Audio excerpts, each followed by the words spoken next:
Hello students आज की हमारी वीडियो में हम एडमिनिस्ट्रेटिव लॉ के बारे में समझेंगे। तो अगर आप किसी भी यूनिवर्सिटी से हैं, मैंने यहाँ यूनिवर्सिटी के नाम लिख दिए हैं।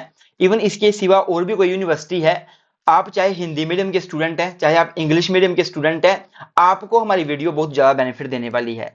हमारे जो आपको नोट्स हैं वो हिंदी मीडियम में भी मिल जाएंगे, इंग्लिश मीडियम में भी मिल जाएंगे। अगर आपको कोई भी नोट्स लेने हैं, परचेज करने हैं, तो आप हमें व्हाट्सएप पे मैसेज कर सकते हैं, या फिर इस वीडियो के डिस्क्रिप्शन में हमने अपनी एप्लीकेशन का लिंक दे दिया है। आप वहां से भी वीडियो के नोट्स जो हैं परचेज कर सकते हैं। आप चाहें तो इंटायर एडमिनिस्ट्रेटिव लॉ के नोट्स भी परचेज कर सकते हैं, और आप चाहें तो आप टॉपिक वाइज नोट्स भी परचेज कर सकते हैं। तो आज के इस लेक्चर में हम बेसिकली बात करेंगे एडमिनिस्ट्रेटिव लॉ की introduction, meaning, nature, scope and definition की। तो आज की वीडियो शुरू करते हैं। तो स्टूडेंट्स, मैं शुरू करूंगा इंट्रोडक्शन से। अगर आपको भी एग्जाम में क्वेश्चन आता है तो आपको भी इंट्रोडक्शन से ही स्टार्ट करना है। देखिए स्टूडेंट्स, अगर मैं एडमिनिस्ट्रेटिव लॉ की बात करूं तो ये पब्लिक लॉ की ब्रांच है। देखिए, लॉ या तो पब्लिक हो सकता है या प्राइवेट हो सकता है। पब्लिक लॉ का मतलब होता है वो लॉ जो कि एक इंडिविजुअल का स्टेट के साथ क्या रिलेशन है ये बताता है। जैसे कि कॉन्स्टिट्यूशनल लॉ है, भारतीय न्याय संहिता है, ये पब्लिक लॉ है। वैसे ही एडमिनिस्ट्रेटिव लॉ भी पब्लिक लॉ की ब्रांच है। दूसरा लॉ होता है प्राइवेट लॉ, जो कि प्राइवेट इंडिविजुअल की बात करता है। जैसे कि इंडियन कॉन्ट्रैक्ट एक्ट है। अब कॉन्ट्रैक्ट दो व्यक्ति करेंगे तो वो कॉन्ट्रैक्ट एक्ट दो व्यक्तियों की बात करेगा, दो व्यक्तियों की लाइबिलिटी की बात करेगा, रिस्पॉन्सिबिलिटी की बात करेगा। लेकिन पब्लिक लॉ वो होता है जो एक इंडिविजुअल का स्टेट के साथ क्या रिलेशन बनता है उसकी बात करता है। तो आपको याद रखना है कि एडमिनिस्ट्रेटिव लॉ एक पब्लिक लॉ है, पब्लिक लॉ की ब्रांच है। जो एडमिनिस्ट्रेटिव लॉ है ये बेसिकली जो भी एडमिनिस्ट्रेटिव अथॉरिटीज है हमारे देश में, उनकी पावर्स को रेगुलेट करता है, उनकी पावर्स, उनकी फंक्शन को रेगुलेट करता है, ड्यूटीज को रेगुलेट करता है।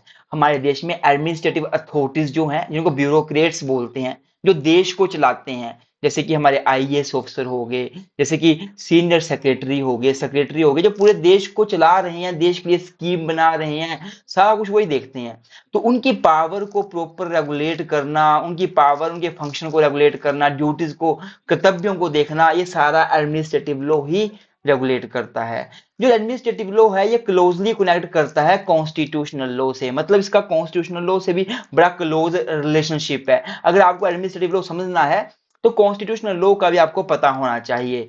इवन दो ये कॉन्स्टिट्यूशनल लॉ से कनेक्ट करता है, लेकिन इसकी अपनी सेपरेट लीगल एग्जिस्टेंस है। अर्थात ये खुद में ही एक अलग लॉ है। ऐसा मत समझ लेना कि कॉन्स्टिट्यूशनल लॉ के अंदर ही आता है, नहीं, इसकी सेपरेट लीगल एग्जिस्टेंस है। इवन दो पुराने समय में इसको सिविल लॉ का पार्ट माना जाता था, लेकिन जैसे जैसे देश में वेलफेयर स्टेट का डेवलपमेंट हुई, वेलफेयर स्टेट डेवलप हुई, वैसे वैसे इसको सेपरेट लीगल एग्जिस्टेंस दे दी गई। वेलफेयर स्टेट का मतलब होता है वो स्टेट जो लोगों के वेलफेयर के लिए काम करती हो। जब एक देश, जो मेन मेन काम है देश में, चाहे वो हेल्थ को लेकर है, चाहे वो एजुकेशन को लेकर है, चाहे वो रेलवे को लेकर है, खुद ही स्टेट गवर्नमेंट देख रही है, वहां की गवर्नमेंट देख रही है, उसको वेलफेयर स्टेट कहा जाता है। मतलब प्राइवेटाइजेशन का कम होना ही वेलफेयर स्टेट माना जाता है।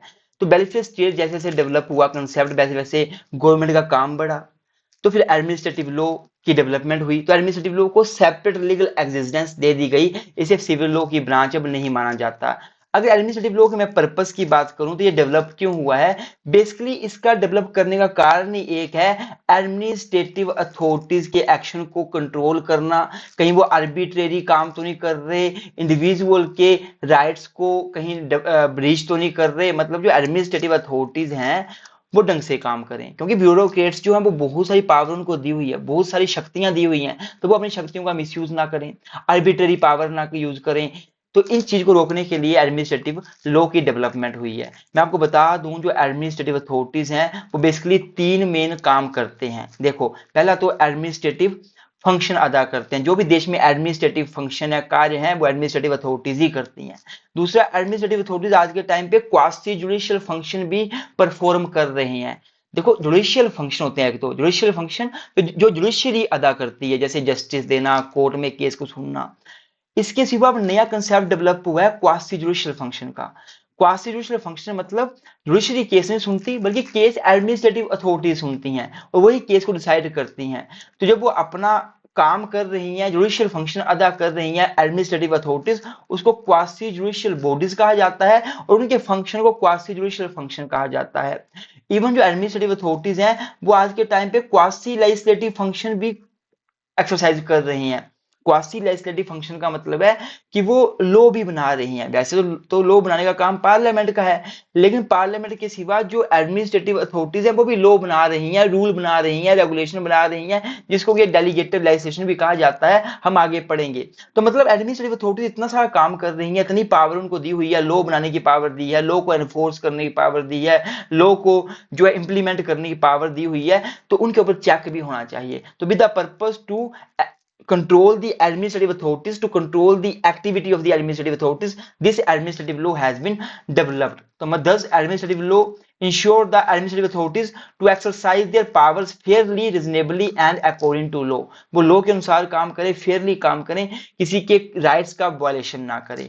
अब हम बात करेंगे कि देखो मैंने हिंदी में भी यहाँ नोट्स बना के लिखे हुए हैं, प्लीज आप हिंदी में पढ़ लीजिएगा, इसको वीडियो को पॉज करके आपके नोट्स अच्छे बन जाएंगे। अब बात करते हैं मीनिंग की। तो अगर मैं एडमिनिस्ट्रेटिव लॉ की मीनिंग की बात करूं तो मीनिंग आपको समझ आ ही गया होगा कि एडमिनिस्ट्रेटिव लॉ एक तो ब्रांच है पब्लिक लॉ की, दूसरा ये बेसिकली एडमिनिस्ट्रेटिव अथॉरिटीज के पावर और फंक्शन से डील करता है। बस जो एडमिनिस्ट्रेटिव अथॉरिटीज देश की हैं, चाहे ब्यूरोक्रेट्स हैं, चाहे आईएएस ऑफिसर हैं, चाहे सेक्रेटरी हैं, उनकी पावर क्या है, उनके फंक्शन क्या है, उससे डील करने वाला लॉ ही एडमिनिस्ट्रेटिव लो है।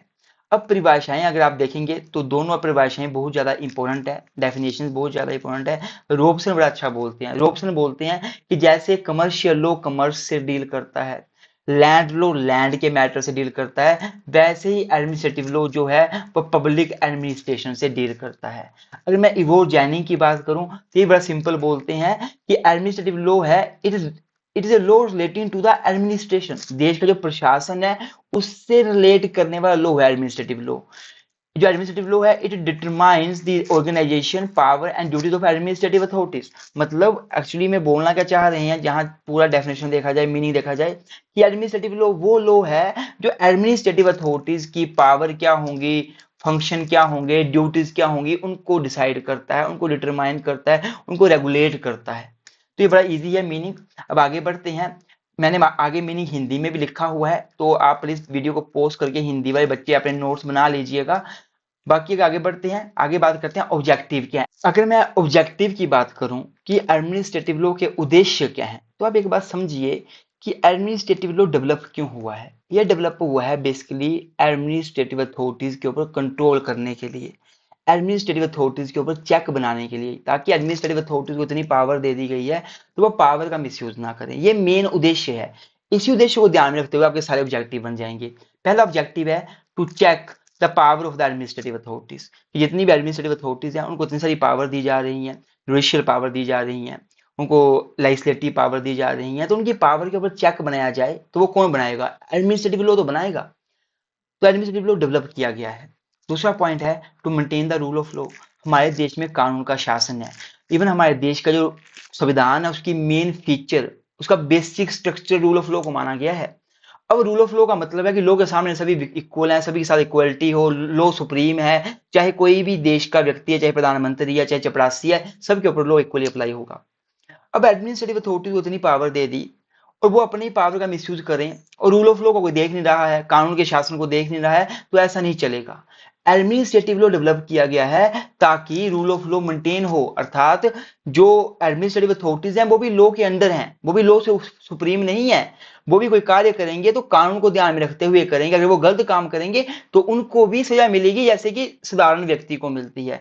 तो एडमिनिस्ट्रेटिव लॉ का एम ही है देश में रूल ऑफ लॉ को मेंटेन करना। ये भी एक ऑब्जेक्टिव है एडमिनिस्ट्रेटिव लॉ के डेवलपमेंट करने का उद्देश्य है, ताकि देश में रूल ऑफ लॉ कायम रहे, रूल ऑफ लॉ मेंटेन रहे। It ensure everyone including government subject to the law. हर व्यक्ति लॉ के अंडर है, लॉ के अनुसार ही काम करेगा। तो अगला पॉइंट है वो है to maintain the balance between administrative powers and individual liberty. तो एडमिनिस्ट्रेटिव लॉ का ये भी उद्देश्य है कि जो एडमिनिस्ट्रेटिव पावर्स हैं और जो इंडिविजुअल की लिबर्टी है उनमें बैलेंस मेंटेन रहे। अब एडमिनिस्ट्रेटिव अथॉरिटीज को इतनी पावर दे दी गई है, कहीं वो अपनी पावर का मिसयूज करके इंडिविजुअल की लिबर्टी को इग्नोर ना कर दें।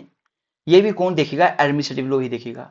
वैसे ही कहीं ऐसा तो नहीं है कि इंडिविजुअल जो अपनी लिबर्टी को एक्सरसाइज कर रहे हैं, कहीं वो ऐसा तो नहीं है कि वो अपनी पावर अपनी लिबर्टी को ऐसी एक्सरसाइज कर रहे हैं कि एडमिनिस्ट्रेटिव अथॉरिटीज को कुछ मान नहीं रहे। तो ऐसा नहीं होना चाहिए, एक बैलेंस मेंटेन होना चाहिए, अर्थात एडमिनिस्ट्रेटिव अथॉरिटीज अपनी पावर को यूज करेंगी जो लॉफुल पावर है, और इंडिविजुअल भी जो है आप उनको हेल्प करेंगे, प्लस एडमिनिस्ट्रेटिव अथॉरिटीज इंडिविजुअल की लिबर्टी का ध्यान रखेगा और इंडिविजुअल जो है एडमिनिस्ट्रेटिव अथॉरिटीज को काम करने देगा। ये सारा कुछ कौन देखता है? एडमिनिस्ट्रेटिव लॉ ही देखता है। एडमिनिस्ट्रेटिव लॉ का ही ऑब्जेक्टिव है। जैसे मैं एग्जांपल देता हूं, एक डीसी साहब हैं, वो एक एडमिनिस्ट्रेटिव अथॉरिटीज हैं, उनको बोला गया कि आपके एरिया के जो भी इलीगल पोजेशन करके बैठे हैं सरकारी जमीनों पे उनको खाली करवाओ। अब डीसी साहब का पावर दे दी गई कि आपने जमीनें खाली करवानी है, पर डीसी साहब की ड्यूटी है कि वो इंडिविजुअल की लिबर्टी का ध्यान रखे, अर्थात ऐसा नहीं है कि बुलडोजर लेकर जाए और डायरेक्टली सारी झोंपड़ियां तोड़ दे और खत्म। वो उनको बोले, उनको नोटिस दे, उनकी बात को सुने, उनका पक्ष रखे, सुने, उनको भी पक्ष रखने का मौका दिया जाए, फिर वो एक्शन ले। तो ऐसे क्या होगा? एडमिनिस्ट्रेटिव अथॉरिटीज और इंडिविजुअल लिबर्टी के बीच बैलेंस मेंटेन होगा। तो ये एडमिनिस्ट्रेटिव लॉ ही इसका उद्देश्य है। एडमिनिस्ट्रेटिव लॉ ही ये देखता है कि प्रॉपर बैलेंस मेंटेन रहे इंडिविजुअल की लिबर्टी के ऊपर और एडमिनिस्ट्रेटिव पावर्स के ऊपर। तो अगला पॉइंट है to share the burden of the government. अगर मैं बात करूं गवर्नमेंट की, तो गवर्नमेंट बहुत ज्यादा बिजी बॉडी है। गवर्नमेंट के तीन ऑर्गन है, एक लेजिस्लेचर है जो लॉ बनाता है, एक एग्जीक्यूटिव है जो लॉ को इंप्लीमेंट करता है, लागू करता है, एक जुडिशरी है जो लॉ को इंटरप्रेट करता है, लॉ की व्याख्या करता है, जस्टिस देता है। तीनों ही ऑर्गन बड़े बिजी हैं। तो उन ऑर्गन जो बिजी ऑर्गन है, बिजी बॉडी जो गवर्नमेंट की इतनी बिजी बॉडी है, उनकी बर्डन को शेयर करने में एडमिनिस्ट्रेटिव अथॉरिटीज ने बहुत ज्यादा अच्छा रोल प्ले किया है। तो एडमिनिस्ट्रेटिव लॉ हेल्प करता है to distribute the government function among the various administrative agency. ये हेल्प करता है कि कैसे एडमिनिस्ट्रेटिव अथॉरिटीज को फंक्शन दिए जाएंगे, कैसे जो है गवर्नमेंट का बर्डन शेयर किया जाएगा और एडमिनिस्ट्रेटिव अथॉरिटीज को दिया जाएगा। अब एडमिनिस्ट्रेटिव अथॉरिटीज को दे दिया गया सारा काम, उनको बोल दिया गया आपने ये काम करना है, आपने लॉ भी बनाना है, आपने लॉ को इंटरप्रेट भी करना है, मतलब आपने जुडिशरी का काम भी करना है क्वासी जुडिशियल बॉडी के रूप में। तो अब उनके ऊपर चेक भी बनाना पड़ेगा। तो एडमिनिस्ट्रेटिव लॉ भी डेवलप किया गया है, उसका उद्देश्य है कि एडमिनिस्ट्रेटिव अथॉरिटीज के ऊपर भी चेक बना रहे। तो मतलब गवर्नमेंट के बर्डन को शेयर करना है, कैसे करना है, कैसे गवर्नमेंट को जो है गवर्नमेंट अपने पावर्स को, अपने फंक्शन को एडमिनिस्ट्रेटिव एजेंसी को देगी, ये एडमिनिस्ट्रेटिव लॉ हमें बताता है। This reduce the workload of the legislature, executive, judiciary, जो तीन ऑर्गन है मेन गवर्नमेंट के, उनका वर्कलोड कम हो जाएगा। कैसे होगा, कैसे वर्कलोड जो है एडमिनिस्ट्रेटिव अथॉरिटीज को दिया जाएगा, ये सारा कुछ हमें एडमिनिस्ट्रेटिव लॉ ही बताता है। फिर लास्ट में जो ऑब्जेक्टिव है वो है to control the administrative authorities. सबसे ज्यादा इंपॉर्टेंट ऑब्जेक्टिव यही है कि एडमिनिस्ट्रेटिव लॉ जो डेवलप हुआ है उसका उद्देश्य ही एडमिनिस्ट्रेटिव अथॉरिटीज को कंट्रोल करना है। कहीं एडमिनिस्ट्रेटिव अथॉरिटीज जो है वो अपनी पावर का मिसयूज तो नहीं कर रही, वो उसको अकाउंटेबल बनाया जाए, अर्थात उसको रिस्पॉन्सिबल बनाया जाए, जवाबदेही उसकी डिसाइड की जाए। तो एडमिनिस्ट्रेटिव अथॉरिटीज को पता है कि हम गलत काम करेंगे तो एडमिनिस्ट्रेटिव लॉ हमारे पे अप्लाई होगा, हमें जवाबदेही देनी पड़ेगी। तो इसलिए उनके एक्शन को प्रॉपर्ली कंट्रोल किया जा सकता है। तो एडमिनिस्ट्रेटिव अथॉरिटीज की एक्शन को कंट्रोल करने के लिए भी एडमिनिस्ट्रेटिव लॉ ने बड़ी ज्यादा भूमिका अदा की है। इसलिए एडमिनिस्ट्रेटिव लॉ का ऑब्जेक्टिव है to control the to provide the control over the administrative authorities. अब आगे बढ़ते हैं, अब कर लेते हैं स्कोप के बारे में।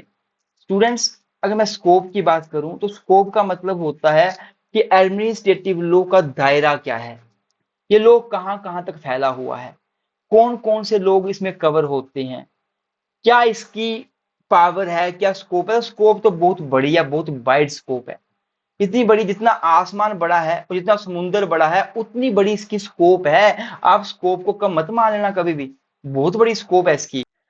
सबसे पहला पॉइंट है परवेसिव लीगल डिसिप्लिन। परवेसिव का मतलब होता है फैलने वाला, कोई ऐसी चीज जो बहुत ज्यादा फैलने वाली है। लीगल मतलब लॉ एंड डिसिप्लिन मतलब सब्जेक्ट, अर्थात जो एडमिनिस्ट्रेटिव लॉ है ये बहुत ज्यादा फैलने वाला सब्जेक्ट है। इसकी जो स्कोप है बहुत ज्यादा वाइड है। जहां कहीं भी पब्लिक अथॉरिटीज अपनी पावर का मिसयूज करे, अपनी पावर को आर्बिट्रेरी यूज करे, वहां पे एडमिनिस्ट्रेटिव लॉ अप्लाई हो जाएगा। Administrative law is wide branch of law that develop wherever public authorities misuse their power. जो भी पब्लिक अथॉरिटी है पावर का मिसयूज किया तो एडमिनिस्ट्रेटिव लॉ अप्लाई हो जाएगा। मतलब एडमिनिस्ट्रेटिव लॉ की स्कोप इतनी वाइड है। दूसरा है it's a branch of public law. मैंने आपको बताया था लॉ दो प्रकार के होते हैं, प्राइवेट लॉ जो इंडिविजुअल की बात करता है, दो इंडिविजुअल की तीन, पर ये तो ब्रांच ऑफ पब्लिक लॉ है, ये इंडिविजुअल की बात, दो तीन इंडिविजुअल की बात नहीं करता, ये पूरी जनता की बात करता है। उसका क्या संबंध है गवर्नमेंट के साथ, हमारे देश की स्टेट के साथ, गवर्नमेंट के साथ क्या संबंध है, ये एडमिनिस्ट्रेटिव लॉ बताता है। Administrative law is a branch of public law that regulate the relationship between the state and it's citizen. State और सिटीजन के बीच क्या रिलेशनशिप है, स्टेट की क्या रिस्पॉन्सिबिलिटी है सिटीजन के लिए, सिटीजन की क्या रिस्पॉन्सिबिलिटी है स्टेट के लिए, ये सारा कुछ रेगुलेट कौन करता है, एडमिनिस्ट्रेटिव लॉ ही करता है। इसकी ब्रांच, इसकी स्कोप इतनी बड़ी है।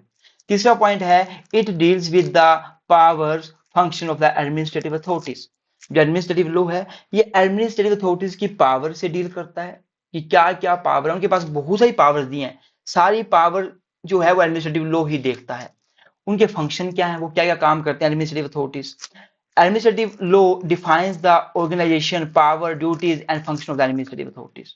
तो एडमिनिस्ट्रेटिव अथॉरिटीज की जो स्कोप है इतनी वाइड है कि ये एडमिनिस्ट्रेटिव लॉ की स्कोप इतनी वाइड है कि एडमिनिस्ट्रेटिव लॉ जो है वो एडमिनिस्ट्रेटिव अथॉरिटीज की पावर, फंक्शन, क्या क्या काम करेंगे, क्या उनकी पावर है, सारा कुछ बताता है। अगला पॉइंट है कंसर्न्ड विद एडमिनिस्ट्रेटिव प्रोसेस। देखो स्टूडेंट, जैसे जुडिशियल प्रोसेस होता है, जुडिशरी के काम के बारे में बात करता है कि कैसे केस सुना जाएगा, कैसे केस चलेगा, वैसे लेजिस्लेटिव प्रोसेस भी होता है जो लेजिस्लेचर के बारे में बताता है कि लॉ कैसे बनेगा, कैसे बिल पास होगा, कैसे एक्ट पास होगा। वैसे ही एडमिनिस्ट्रेटिव लॉ एडमिनिस्ट्रेटिव प्रोसेस से डील करता है।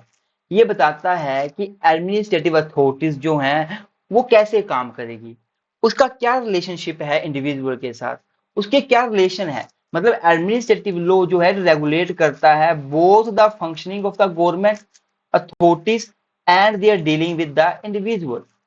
कि जो जो एडमिनिस्ट्रेटिव अथॉरिटीज हैं, जो गवर्नमेंट है वो कैसे काम करेगी, एडमिनिस्ट्रेटिव अथॉरिटीज कैसे काम करेगी, उनकी कैसी डीलिंग रहेगी इंडिविजुअल के साथ, ये भी एडमिनिस्ट्रेटिव लॉ ही बताता है। अगला जो पॉइंट है वो है follow the principle of natural justice. आपने प्रिंसिपल ऑफ नेचुरल जस्टिस जरूर पढ़ा होगा, नहीं पढ़ा है तो आप पढ़ेंगे आगे एडमिनिस्ट्रेटिव लॉ में, आपको आगे है आपके सिलेबस में ये पक्का जो है वो टॉपिक होगा ही होगा। दो प्रकार के प्रिंसिपल ऑफ नेचुरल जस्टिस के होते हैं, एक होता है audi alteram partem hear the both parties, एक होता है रूल अगेंस्ट बायस। अर्थात कोई व्यक्ति भी अपने ही केस में जज नहीं बन सकता। तो जब भी कभी एडमिनिस्ट्रेटिव अथॉरिटीज काम करती हैं तो उनको प्रिंसिपल ऑफ नेचुरल जस्टिस को फॉलो करना ही पड़ता है। अगला जो पॉइंट है वो है based on the rule of law. जो एडमिनिस्ट्रेटिव अथॉरिटीज हैं उनको रूल ऑफ लॉ के अकॉर्डिंग काम करना पड़ता है। Administrative law is based on the rule of law, even administrative law he rule of law पे बेस करता है। एडमिनिस्ट्रेटिव लॉ का दायरा इतना बड़ा है कि रूल ऑफ लॉ की बात करता है, कानून के शासन की बात करता है, और जितने भी लोग हैं उनको कानून के शासन को मानना पड़ेगा, इवन एडमिनिस्ट्रेटिव अथॉरिटीज को भी मानना पड़ेगा।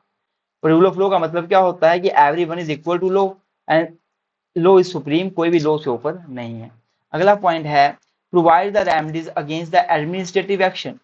अगर कोई भी एडमिनिस्ट्रेटिव अथॉरिटीज हैं वो कोई कार्य करती हैं, आपके अगेंस्ट कोई एक्शन लेती हैं, आपके राइट्स का वायलेशन करती हैं, तो एडमिनिस्ट्रेटिव लॉ आपको रेमेडी प्रोवाइड करता है। अब दो प्रकार की रेमेडी है, एक है कॉन्स्टिट्यूशनल रेमेडी और एक है ऑर्डिनरी रेमेडी। कॉन्स्टिट्यूशनल रेमेडी में क्या आएगा, यहाँ पे बेसिकली रिट्स आएंगी।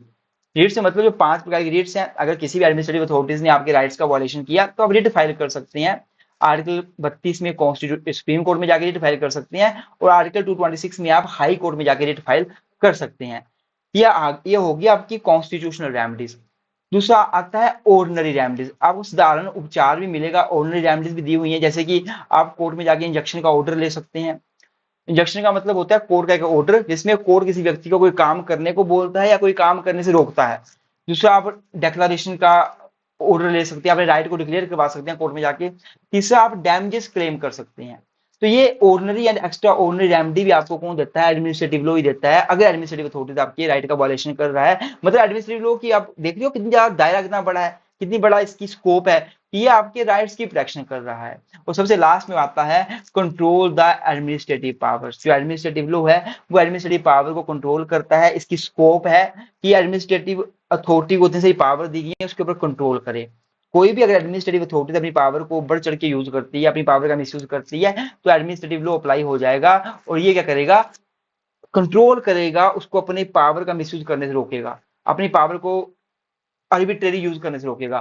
तो ये एडमिनिस्ट्रेटिव पावर्स को भी कंट्रोल करने में हेल्प करता है। अब बात आती है नेचर क्या है एडमिनिस्ट्रेटिव लॉ का। अगर नेचर की बात करें तो नेचर आपने पढ़ लिया है, ये मैं बता भी देता हूँ। सबसे पहली बात तो ये है कि एडमिनिस्ट्रेटिव लॉ एक अनकोडिफाइड लॉ है। अनकोडिफाइड लॉ का मतलब क्या होता है, एक ऐसा लॉ जो कि कोडिफाइड ना हुआ हो, जिसका प्रॉपर जो है बिल एक्ट नहीं बना है, प्रॉपर सेक्शन में डिवाइड नहीं किया हुआ है, वो होता है अनकोडिफाइड लॉ। जैसे आपने लॉ ऑफ टोर्ट पढ़ा था, वो अनकोडिफाइड लॉ था। वहां पे सिर्फ आपको थ्योरी पढ़नी पड़ती है, कोई वहां पे सेक्शन नहीं होते, कोई वहां पे आपको एक्ट नहीं पढ़ना पड़ता। वैसे एडमिनिस्ट्रेटिव लॉ है, ये एक अनकोडिफाइड लॉ है, कोई इसमें सेक्शन नहीं है, कोई इसको जो है कोडिफाई नहीं किया गया है। Administrative law is not contain in the single code, एक कोड में नहीं कंटेन किया गया है। It has developed through the statutes, judicial decision and administrative rules. ये मतलब जुडिशरी नहीं डेवलप किया है, अपने केस डिसाइड करके जजमेंट्स देके इसको डेवलप किया गया है। दूसरी जो इसका नेचर है वो है ब्रांच ऑफ पब्लिक लॉ, आपने पढ़ रखा है, ये ब्रांच ऑफ पब्लिक लॉ का पीछे में डिस्कस कर लिया है। तीसरा administrative law is a law which deals with the administrative authorities, ये एडमिनिस्ट्रेटिव अथॉरिटी से डील करता है। इसका मेन रिलेशन एडमिनिस्ट्रेटिव अथॉरिटीज के फंक्शन, पावर, एक्शन को रेगुलेट करना है, पीछे हमने पढ़ लिया है। जो एडमिनिस्ट्रेटिव लॉ है ये डेवलप किया है जजेस ने, therefore it is a judgement law, इसको जजमेंट लॉ बोल सकते हैं आप। जैसे लॉ ऑफ टोर्ट को भी जजमेंट लॉ बोला जाता है, ये भी जजमेंट लॉ है, क्योंकि कोई एक्ट तो है नहीं, पार्लियामेंट ने एक्ट पास किया नहीं है, ये जज साहब ने time to time case decide करके सुप्रीम कोर्ट ने जजमेंट्स देके इसको डेवलप किया हुआ है।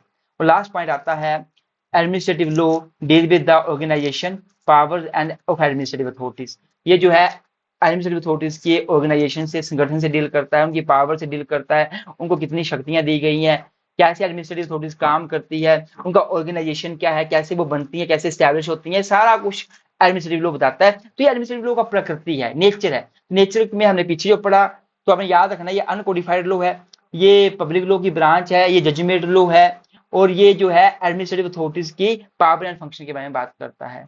तो स्टूडेंट्स आज की वीडियो में इतना ही। आई होप आपको वीडियो अच्छी लगी है। वीडियो को लाइक जरूर कर दें। अगर चैनल में नहीं है, चैनल को सब्सक्राइब करें, अपने दोस्तों के साथ शेयर करें। आप एलएलबी बीएलएलबी की तैयारी कर रहे हैं तो आपको हमारे चैनल से बहुत हेल्प होगी, तो सब्सक्राइब किए बिना मत जाएं और अपने दोस्तों के साथ जरूर शेयर करें। हमने अपने इंस्टाग्राम चैनल का नाम भी यहाँ लिखा हुआ है, इंस्टाग्राम पेज का नाम भी लिखा हुआ है, टेलीग्राम चैनल का नाम लिखा हुआ है, इनको फॉलो कर लीजिएगा, आपको फ्यूचर में हेल्प होगी। हम लोग कॉम्पिटेटिव एग्जाम की तैयारी भी करवाते हैं, चाहे आपने एआईबी का एग्जाम देना है, चाहे आपने एलएलएम का एंट्रेंस देना है, तो वहां भी हम आपको हेल्प करेंगे। और भी कोई कॉम्पिटेटिव एग्जाम है, आप हमसे पढ़ सकते हैं। तो thank you so much, video को लाइक करके जरूर जाइएगा। मिलते हैं किसी नई वीडियो में। Thank you so much.